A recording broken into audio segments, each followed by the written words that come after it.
قبلہ ایک اور سوال میرا آپ سے یہ ہے، مجھے یہ بتائیے گا کہ میں نے بہت سے یہ قریشی صاحب بھی ہیں، وہ حنیف قریشی ایسا کر کے کوئی نام ہے، وہ کہتے ہیں جی صحابہ کرام افضل ہیں، انبیاء کرام، سوری صحابہ منہ سے نکل گیا، انبیاء کرام افضل ہیں یا یہ اہل بیت علیہ السلام جتنے بھی ہیں یہ افضل ہیں. تو آپ کے نزدیک یہ جو ہے ان میں رتبہ کس کا ہے زیادہ آپ کے نزدیک؟ کیونکہ میں آپ کی ویڈیوز تمام تر جو ہے نا وہ دیکھ رہا ہوں، سن رہا ہوں، بڑی تفصیل سے دیکھ رہا ہوں، بڑی ڈیٹیل کے ساتھ میں ساری آپ کی ویڈیو سنتا ہوں.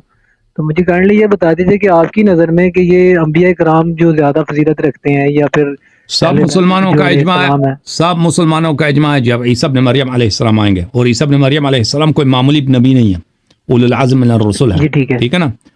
انہوں نے حضرت موسیٰ 5 نبی ہیں جو اولو العزم ہیں، حضرت نوح علیہ السلام، ابراہیم، موسیٰ، عیسیٰ علیہم السلام، اور ہمارے پیارے نبی صلی اللہ علیہ وآلہ وسلم. حضرت عیسی ابن مریم علیہ السلام جب آئیں گے کس کے پیچھے نماز پڑھیں گے؟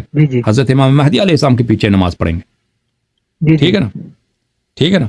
اور خود جماعت مخالفین نے خود روایت کی ہے کہ نماز امام جماعت میں جو سب سے عالم ہے، افضل ہے، اس کو آگے کیا جائے، مستحب یہ ہے نماز. ویسے ان کے ہاں بالکل.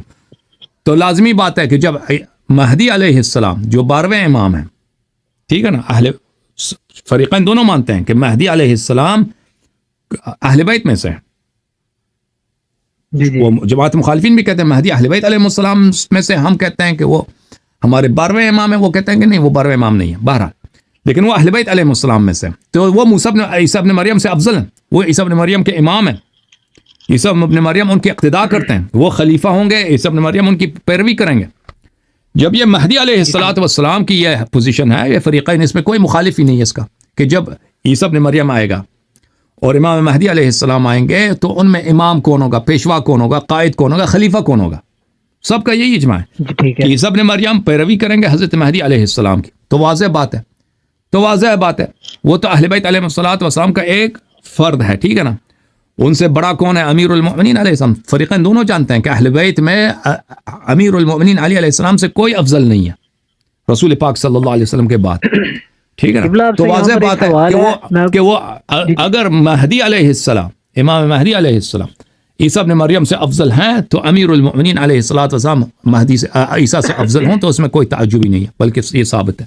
اوکے جی قبلہ آپ سے یہاں پر ایک سوال بنتا ہے، اگر آپ یہ فرما رہے ہیں کہ حضرت علی علیہ السلام افضل ہیں اور انبیاء کرام جو ان کے پیچھے ہیں ان کا رتبہ کم ہے، تو آپ ان کے ساتھ علیہ السلام کیوں لگاتے ہیں پھر؟ جو حضرت علی آپ کہتے ہیں، انبیاء کرام جو ہیں ان کو بھی علیہ السلام کہتے ہیں آپ، اور حضرت علی کو بھی علیہ السلام کہتے ہیں، جبکہ حضرت علی کا رتبہ زیادہ ہے ان سب سے. ان کے ساتھ پھر آپ کو علیہ السلام نہیں لگانا چاہیے؟ کس کے ساتھ نہیں لگانا چاہیے؟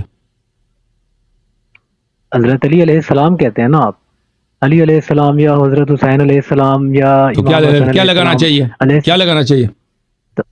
وہی اسی چیز کی تو کنفیوژن ہے، وہی تو میں آپ سے پوچھ رہا ہوں، کیونکہ اگر ان کا رتبہ زیادہ ہے انبیاء کرام سے تو پھر ان کو ہمیں کیا کہنا چاہیے؟ مطلب علیہ السلام ڈفرینس تو آ جائے گا نا پھر آٹومیٹکلی. علیہ السلام ایک دعا ہے کہ اللہ کی جانب سے ان پہ سلامتی ہو، اللہ کی جانب سے ان پہ درود ہو. ٹھیک ہے نا؟ آپ یہ حضرت یہ بھائی میں آپ کو بھی کہتا ہوں السلام علیکم، میں آپ کو بھی کہتا ہوں، میں آپ کو بھی کہہ سکتا ہوں فلانی علیہ السلام، اس پہ اللہ کی جانب سے سلامتی ہو. یہ اس سے کوئی رتبے کا تعلق نہیں ہے. ٹھیک ہے نا؟ یہ تو ایک دعا ہے، ایک درود ہے. آپ علیہ الصلاۃ والسلام کہہ دیں، علیہ السلام کہہ دیں، صلی اللہ علیہ کہہ دیں، یہ سب صحیح ہیں. اوکے یہ لوگ ہیں وہ کہتے ہیں کہ اگر وہ اللہ تعالیٰ کا ایک لقب ہے، علی لقب ہے اللہ تعالیٰ کا، ایک اللہ تعالیٰ کے ناموں میں سے ایک نام علی بھی ہے، تو وہ اس کے ساتھ وہ جل جلالہ لگاتے ہیں، کیا یہ ٹھیک ہے؟ کہتے ہیں ویسے تو آپ وجہ اللہ کہتے ہیں. تو یہ اہل بیت علیہ السلام کا طریقہ کار نہیں ہے، یہ اہل بیت علیہ السلام کا طریقہ کار، ان کی سنت نہیں ہے، کسی حدیث میں نہیں ہے کہ آپ امیر المؤمنین علیہ السلام کے لیے جل جلالہ کہہ دیں، جلت عظمتہ، جل جلالہ. یہ اہل بیت علیہ السلام نے یہ الفاظ تنزیہ کے، یہ الفاظ اللہ کے لیے استعمال کیے ہیں. جو لوگ اس کام کو اہل بیت علیہ السلام کے لیے استعمال کرتے ہیں وہ اہل بیت علیہ السلام کے طریق اور سنت سے خارج ہیں. صحیح. اوکے جی ٹھیک ہوگا قبلہ. جزاک اللہ، بہت شکریہ. سلامت رہیں. اللہ آپ کو جزائے خیر دے. Thank you. اللہ آپ کو عزت دے میرے بھائی. جھوم جاؤ شیو جھوم جاؤ پرواز کرو کیوں فخر سے سر اٹھا کیونکہ اللہ تعالیٰ نے تمہیں انتخاب کیا صراط حق پر صرف تم ہو صراط ایمان پر صرف شیعہ کیونکہ اللہ تعالیٰ نے تمہیں انتخاب کیا صراط حق پر صرف تم ہو صراط ایمان پر صرف